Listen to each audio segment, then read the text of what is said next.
আসসালামাইকুম ভিউয়ার্স, আল্লাহর অশেষ রহমতে আলহামদুলিল্লাহ সবাই ভালো আছেন।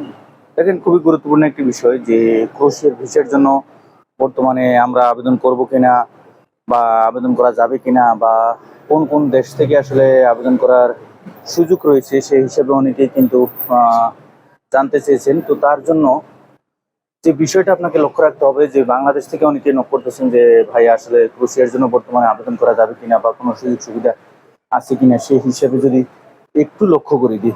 ক্রোশিয়ার জন্য বাংলাদেশ থেকে বর্তমানে আমরা যারাই আবেদন করতে চাচ্ছি একটি সুযোগ সুবিধা রয়েছে।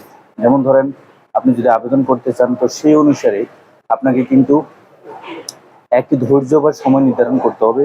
যে ধৈর্য বা সময়ের উপর ভিত্তি করে কিন্তু আপনাকে আবেদন করতে হবে।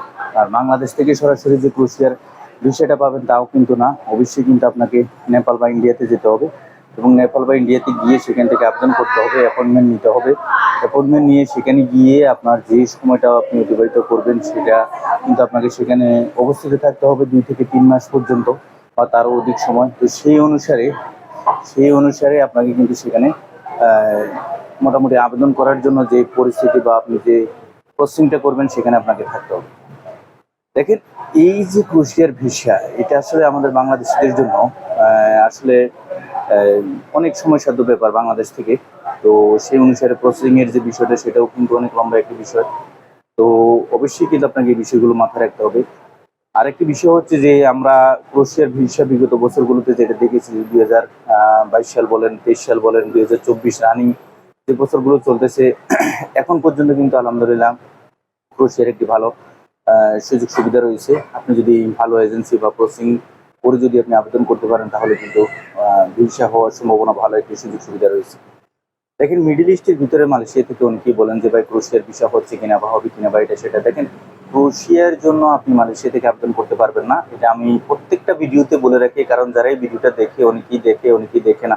তো যেই সম্পূর্ণ ভিডিওটা দেখে তাকে বোঝার জন্য যে অনেকেই আমরা এই ভুলটা করি, বিভিন্ন এজেন্সির কাছে টাকা পয়সা দিয়ে বিভিন্নভাবে কিন্তু আমরা প্রতারণার শিকার হই। কারণ হচ্ছে এজেন্সির কাছে যখন আপনি টাকা পয়সা জমা দেন তখন কিন্তু আপনার কিন্তু এই টাকাটা উনি জেনে না জেনে বিভিন্নভাবে কাজে লাগিয়ে কিন্তু উনি নিয়ে নেয়। পরবর্তী পর্যায়ে যখন আপনার পারমিট বের হওয়ার পরবর্তী পর্যায়ে যদি আপনার এই কাজটা যদি আপনি না করতে পারেন তাহলে কিন্তু আপনার সেখানে সমস্যা। সুতরাং আপনাকে অবশ্যই খেয়াল রাখতে হবে যে আপনি যে জায়গা থেকে জমা দিবেন, যে দেশ থেকে জমা দিবেন, সেই দেশ থেকে আসলে বিষয়টা হওয়ার সম্ভাবনা কতটুকু।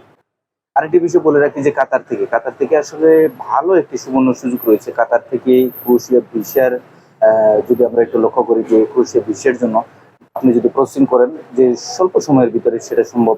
বিশেষ করে 3 থেকে 4 মাস, সর্বোচ্চ 5 মাসের ভিতরেও কিন্তু কাতার থেকে, এর আগেও কিন্তু হয়ে যায়, তো সর্বোচ্চ 5 মাসের ভিতরে কিন্তু কাতার থেকে ক্রোশিয়ার ভিসা সম্ভব। সাথে সাথে আরেকটি বিষয় বলে রাখি যে সৌদি আরব থেকে, দুবাই থেকে এবং ওমান থেকে আপনারা যেখান থেকে আসেন যদি আবেদন করতে চান অবশ্যই আপনারা আবেদন করতে পারবেন।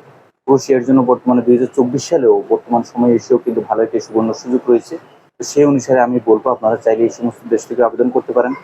এক এক দেশের ক্ষেত্রে রিকোয়ারমেন্টসের ক্ষেত্রে এক এক ধরনের। আসলে ক্রোশিয়াতে বিভিন্ন জায়গা থেকে আমরা যখনই আবেদন করি বিভিন্ন এজেন্সির মাধ্যমে অনেকেই কিন্তু বলেন যে ভাই আপনি যে জায়গা থেকে কথা বলতেছেন বা যেমন ধরেন সৌদি আরব বা ওমান বা আপনার হচ্ছে দুবাই বা কাতার, এখানে আপনাদের অফিস আছে কিনা। আমি আপনাদের কাছে এই ভিডিওর মধ্যে পরিষ্কারভাবে বলতে চাই যে আমাদের অফিস হচ্ছে ঢাকাতে, শ্যামলীতে। আপনারা যারাই বিভিন্ন জায়গা থেকে আবেদন করবেন অবশ্যই আপনারা এই বিষয়টা খেয়াল রাখবেন যে ডকুমেন্টসগুলো, বিশেষ করে আপনার পাসপোর্টের স্ক্যান কপি, আকামা, ভিসা বা পতাকার স্ক্যান কপি, সাথে সাথে আপনার পুলিশ ক্লিয়ারেন্স, আপনার ছবি, এই বিষয়গুলো অবশ্যই আপনার তৈরি থাকতে হবে। তাহলে কিন্তু আপনার খুব সহজে আপনি আবেদন করতে পারবেন। পেমেন্টের হিসেবে যে বিষয়টা অবশ্যই কিন্তু আপনি যদি পেমেন্টের হিসাবটা দেখেন বা আপনি বলেন সেক্ষেত্রে আমি বলবো অবশ্যই কিন্তু আপনাকে আমাদের অফিসের মাধ্যমে পেমেন্ট করতে হবে, হাতে হাতে বা কোনো ধরনের কোনো লেনদেন নেই। অবশ্যই আপনাকে অফিসে গিয়ে এগ্রিমেন্ট করে স্ট্যাম্পিং করে তারপরে আপনি পেমেন্ট করতে হবে এবং বিভিন্ন জায়গা বা বিভিন্ন দেশ থেকে আপনি চাইলে খুব সহজে আবেদন করতে পারবেন। আশা করি মূল বিষয়গুলো বুঝতে পারছেন। তাহলে আপনারা যেখানে আছেন বা যেখান থেকে আবেদন করতেছেন অবশ্যই আপনাকে খেয়াল রাখতে হবে আপনি কোথায় আছেন। যদি মালয়েশিয়াতে থাকেন তাহলে হবে না, সিঙ্গাপুরে থাকেন তাহলে হবে না। আপনি এই সমস্ত দেশে থাকলে আপনি ক্রোশিয়ার জন্য আবেদন করে শুধু শুধু আপনার টাকা পয়সা বা সময়, অর্থ সম্পূর্ণ সব কিছু নষ্ট হবে। সাথে সাথে একটা বিষয় বলে রাখি, কাতার, ওমান, দুবাই, সৌদি আরব, এই সমস্ত দেশ থেকে যারা আছেন তারা চাইলে কিন্তু খুব সহজে আপনারা চাইলে এই সমস্ত দেশ থেকে আপনারা আবেদন করতে পারেন। সেই হিসেবে আপনারা একটা ভালো সুবর্ণ সুযোগ রয়েছে, 2024 সালেও এসে ভালো একটা সুবর্ণ সুযোগ রয়েছে। সবাই ভালো থাকবেন, সুস্থ থাকবেন। আগামীতে নতুন কোনো আপডেট নিয়ে খুব শীঘ্রই ইনশাআল্লাহ আপনাদের সঙ্গে উপস্থিত হবো। আল্লাহ হাফিজ।